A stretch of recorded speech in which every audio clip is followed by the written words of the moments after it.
Nueva escalada de tensiones entre Rusia y los países occidentales. El presidente ruso Vladimir Putin advirtió que si países de la OTAN como Reino Unido y Estados Unidos autorizan a Ucrania a usar misiles occidentales de largo alcance para golpear territorio ruso, eso significará que la OTAN está luchando directamente contra Rusia.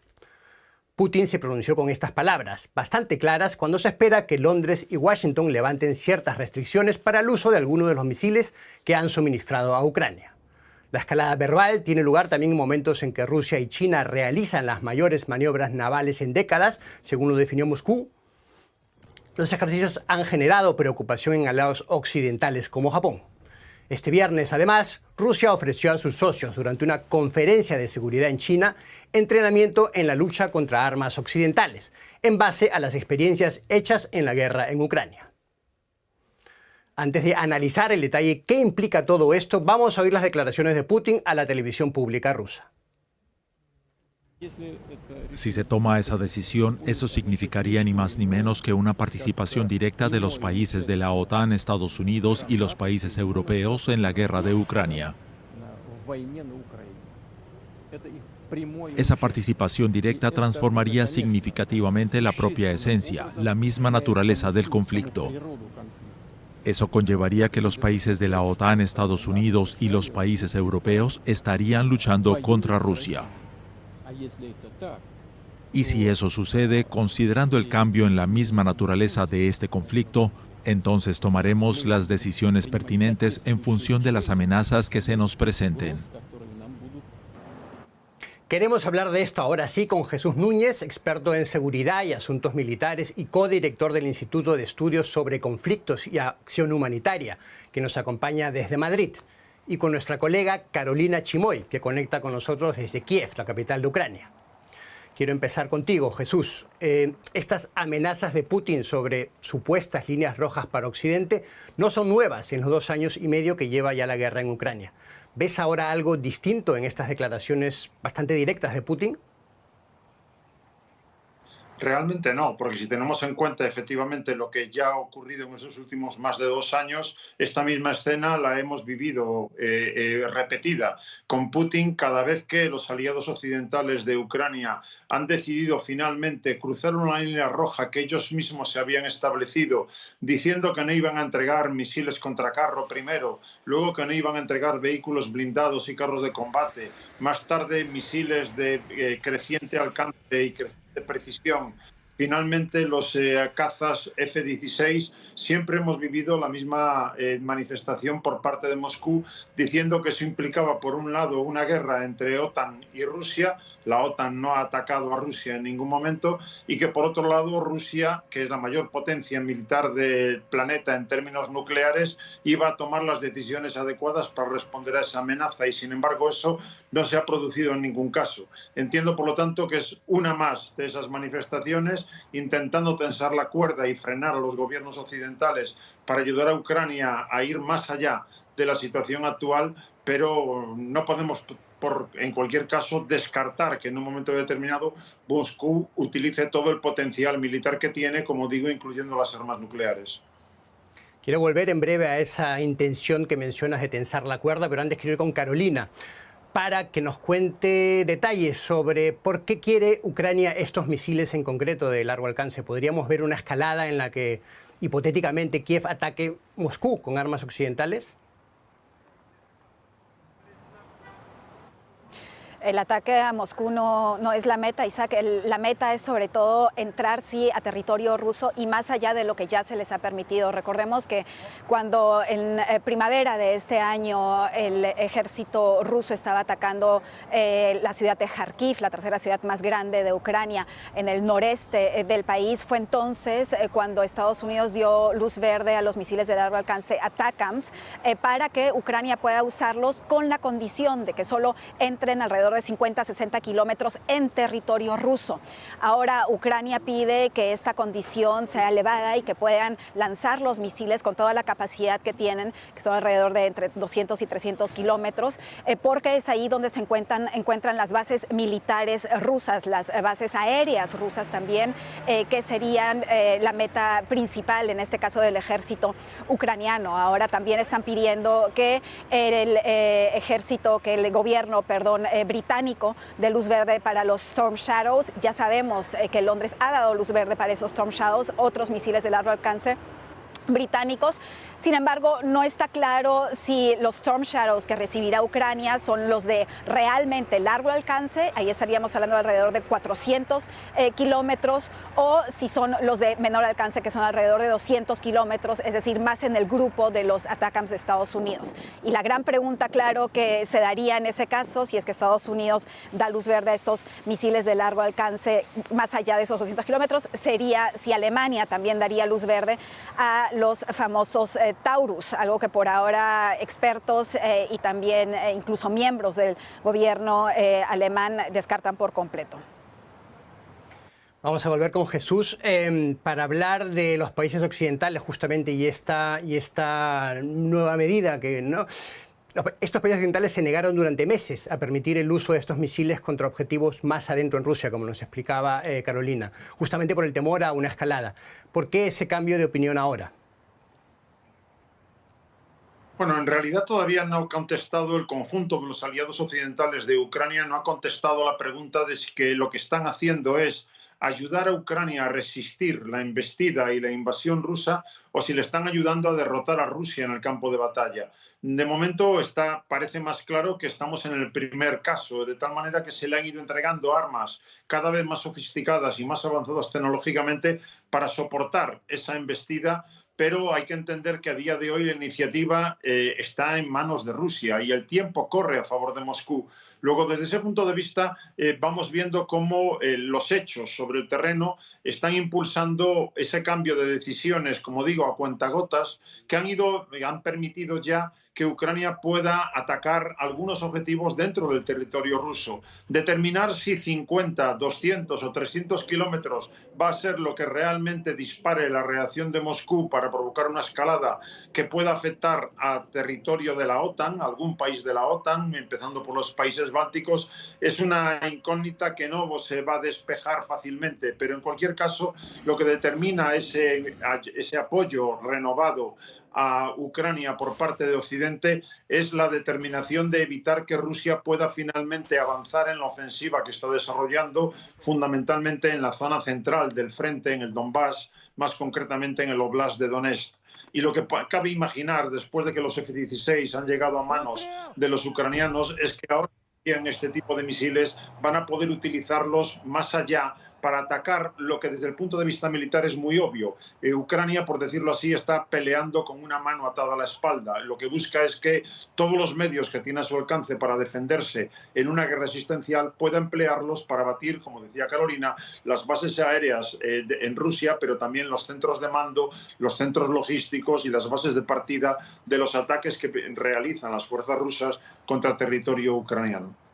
Eso es una pregunta ahí también sobre otro elemento que se ha dado en estos días, es el envío de misiles iraníes, misiles balísticos iraníes a Rusia. ¿Crees que esta respuesta occidental, esta medida occidental es una respuesta a eso? Entiendo que no, porque Irán y Corea del Norte ya vienen suministrando a Rusia con munición de artillería y con drones, fundamentalmente drones iraníes, algunos de ellos drones suicidas, que están causando la destrucción de infraestructuras físicas, empezando por las de generación de energía eléctrica en territorio ucraniano, y ataques indiscriminados contra la población civil. Lo que están buscando, obviamente, es desmoralizar a la población, haciéndoles ver que no tienen escapatoria. Desde ese punto de vista, ya la situación ya estaba dibujada. Esos apoyos, tanto norcoreanos como iraníes, ya se venían poniendo de manifiesto en estos últimos meses. Por lo tanto, la cuestión es entender que se van cumpliendo calendarios de compromisos que habían adquirido los aliados occidentales, en algunos casos hace ya más de un año, por ejemplo los cazas F-16, y que es ahora cuando empiezan a llegar a manos ucranianas. Esperemos que en el inmediato futuro también esos Taurus, esos Atacams y esos misiles de mayor precisión puedan ser empleados por Kiev para atacar, como decía Carolina, hasta esos alrededor de 300 kilómetros de alcance. Carolina, independientemente del posible uso de misiles occidentales de largo alcance, hemos visto a Ucrania en las últimas semanas golpeando más frecuentemente a Rusia en su propio territorio, incluso en Moscú, con drones, ¿no? ¿Se ha ido perfilando ahí una nueva estrategia de Ucrania? ¿Qué sabemos al respecto de las palabras de Zelensky, por ejemplo? La estrategia nuevamente no va tanto dirigida hacia ataques contra Moscú, que está a más de 1000 kilómetros de Kiev. Ahora se están concentrando en la región de Kursk y ese fue el movimiento sorpresivo que vivimos hace ya casi un mes, de hecho. Y según lo explica Zelensky y también su jefe de ejército, el general Syrskyi, este movimiento se dio sobre todo, número uno, para subir la moral del ejército ucraniano, número dos, para demostrarle a los países de Occidente que si el ejército ucraniano tiene las armas correctas y recibe el apoyo de Occidente, de los países de Occidente, entonces estaría en la posición y en las condiciones de realmente atacar como se debe. Eso es algo que querían demostrar con esa incursión en la región de Kursk, Isaac. Pero ahora hay una gran incógnita. ¿Podrán mantener ese territorio o no? Un territorio que además quieren mantener para poderla usar como ficha de negociación en algún momento, potencial momento de negociaciones con Rusia. Porque lo que hemos visto desde el día de ayer es que Rusia está lanzando un contraataque precisamente en su territorio Kursk. Ahí hay una ciudad que está sobre todo en juego, que es la ciudad de Susha, perdón, difícil de pronunciar. Y si Rusia llega a tomar esta ciudad estratégica en la región de Kursk, entonces el ejército ucraniano podría estar perdiendo esta táctica que, según explica el general Syrskyi, ha sido sobre todo por los motivos que acabo de mencionar. Ahora, en breve me gustaría que hablemos también un poco más de los detalles que conocemos de Kursk. Jesús quiere agregar algo, creo. Dime. Sí, si me permites añadir un matiz a lo que estábamos ahora mismo comentando, hay que entender que los ataques con drones que esté realizando Ucrania son drones de fabricación ucraniana. Ahí no depende de los aliados occidentales y es donde está demostrando efectivamente que tiene la voluntad y la capacidad para golpear en profundidad el territorio ruso. Otra cosa es la incursión en Kursk, que coincido con lo que estáis planteando, no tiene capacidad hoy en día Ucrania para poder sostener ese territorio ruso, porque tendría que implicar a tropas de refresco para consolidar las posiciones alcanzadas hasta ahora, y precisamente no son tropas de refresco lo que le sobran a Ucrania. Ese aspecto de los problemas que podía tener Ucrania al extender el frente, me gustaría guardarlo ahora en breve. Pero brevemente, antes de que pasemos un poco más a la región, Jesús, me gustaría preguntarte si estas armas occidentales, estos misiles de largo alcance, implicarían un cambio significativo para la guerra. ¿Crees que eso podría darle a Ucrania armas para cambiar un poco el rumbo de lo que está haciendo la guerra hasta ahora? Entiendo que sí. Si lo que hemos visto hasta ahora es que con todas las limitaciones que han tenido los ucranianos para poder defenderse, han conseguido aún así que Rusia no haya conseguido ni siquiera la superioridad en el espacio aéreo y haya tenido que retrasar el despliegue de su flota de guerra, que antes estaba asentada fundamentalmente en Sebastopol, en la península de Crimea, y ha tenido que retrasar también el despliegue de sus aviones de ataque, cabe imaginar que si Ucrania pudiera ahora mismo contar con esas armas para utilizarlas en toda su extensión, evidentemente obligaría a Rusia a cambiar buena parte de sus planes operativos. Eso no quiere decir que Ucrania ya automáticamente pueda recuperar la iniciativa estratégica. De momento, desde mi punto de vista, Ucrania está a la defensiva y es Rusia quien está manteniendo esa iniciativa estratégica y esa ofensiva, pero evidentemente no tendría las mismas facilidades para seguir adelante con las operaciones. Me gustaría, Jesús, que ampliemos un poco más la mirada a la región, ¿no? Sabemos que en Pekín, que lo decía al comienzo, se celebra hoy un foro de seguridad en el que participan varios países. Me gustaría que utilicemos esto para mirar un poco a China. ¿Cuál es la posición de China en este escenario actual de escalada? ¿Le interesa a Pekín esa escalada? Yo entiendo que China ahora mismo es el único actor que realmente tiene capacidad real para influir en el comportamiento de Rusia. Juega con una calculada ambigüedad en el sentido de que a China, la primera economía prácticamente hoy en día del planeta en términos de capacidad de producción y de exportación, no le interesa una guerra amplia, una escalada militar, puesto que eso puede afectar a la economía y por lo tanto a sus propios intereses. Pero por otro lado está claro que se está alineando con Rusia en el sentido de que no ejerce ninguna de las sanciones internacionales que se han aprobado contra el régimen de Putin y por otro lado le está suministrando no solamente apoyo diplomático, sino también en muchos casos componentes para la fabricación de armas que Rusia está utilizando en Ucrania. Desde ese punto de vista, la alianza entre Rusia y China, que habían declarado que ya era una alianza sin límites justo antes de que empezara la invasión rusa de Ucrania, creo que se sigue manteniendo a día de hoy y buena muestra de ello son los ejercicios navales que está realizando ahora mismo Rusia con participación de buques de guerra chinos y al revés, maniobras chinas, maniobras navales donde están participando también buques de guerra rusos. Por lo tanto, ahí se va dibujando, aunque no definitivamente una alianza militar, porque comparten intereses en buena medida y eso evidentemente asusta a algunos de los aliados occidentales de Estados Unidos, empezando obviamente por Japón y por Corea del Sur. Me gustaría volver a Carolina para hablar otra vez de Kursk, que nos había dado algunos detalles de eso, de la intención táctica de Ucrania al intentar con esta incursión distraer un poco las fuerzas rusas que están atacando en el este. Me gustaría, sin embargo, que respondamos o intentemos responder a la pregunta de si Ucrania tiene las fuerzas suficientes como para mantener un frente tan amplio, porque al final Kursk está ampliando el frente de batalla con Rusia. ¿Tiene Kiev la capacidad, las tropas, para mantener esos frentes? Esa es la gran pregunta que todos se hacen, Isaac, porque estamos viendo cómo en la región de Donbass, como Jesús ya mencionaba, las tropas rusas están avanzando. Ahí la pelea, la lucha, la batalla es actualmente por la ciudad de Pokrovsk. Y si bien a menores pasos que en los últimos días, Rusia sigue avanzando en esa ciudad. Pokrovsk es una ciudad estratégicamente sumamente importante para Ucrania.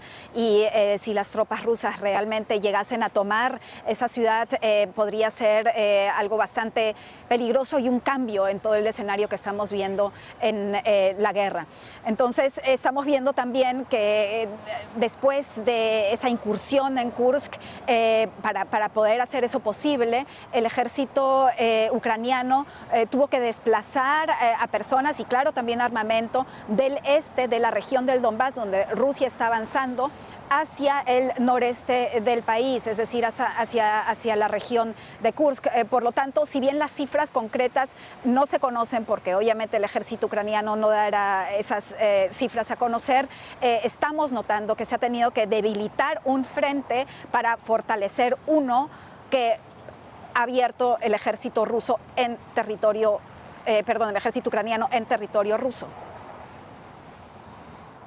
Intentando resumir eso, entonces, Jesús, podemos decir que el éxito táctico de Ucrania al haber roto las defensas rusas en Kursk para incursionar en territorio ruso no se ha traducido en alguna ventaja estratégica al final en todos los frentes de guerra, ¿verdad?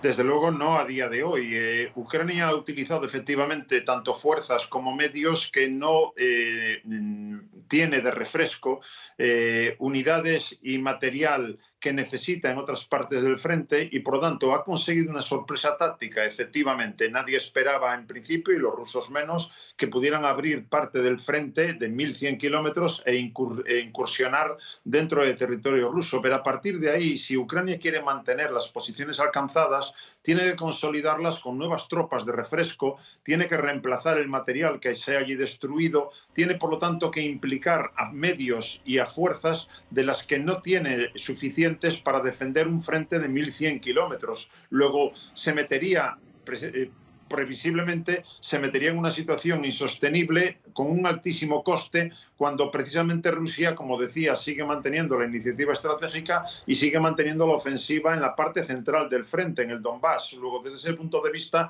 más allá de haber elevado momentáneamente la moral de su población, más allá de cambiar la narrativa, haciendo ver que el discurso de Putin diciendo que todo va bien se cae por sí mismo, no puedo pensar que eso lleve a un cambio en la guerra en su conjunto, puesto que Ucrania tiene menos capacidad demográfica, menos capacidad industrial, menos capacidad económica que Rusia, y eso quiere decir que el tiempo va corriendo a favor de Rusia.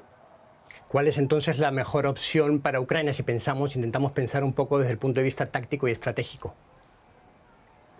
Desde mi punto de vista, una vez lograda la sorpresa táctica y ese efecto moralizante, una vez que ha comprobado que Rusia no ha necesitado mover tropas desde la zona del Donbass para taponar la brecha, lo suyo sería hacer una retirada ordenada antes de que sea forzada por la contraofensiva rusa, demostrando por un lado que Ucrania no tiene pretensiones territoriales dentro de la Federación Rusa, y de ese modo reservando nuevamente las mejores unidades que tiene ahora mismo a su disposición y el mejor material para hacer frente al empuje ruso en otras partes del frente, antes de malgastarlas y ver destruido buena parte de ese potencial.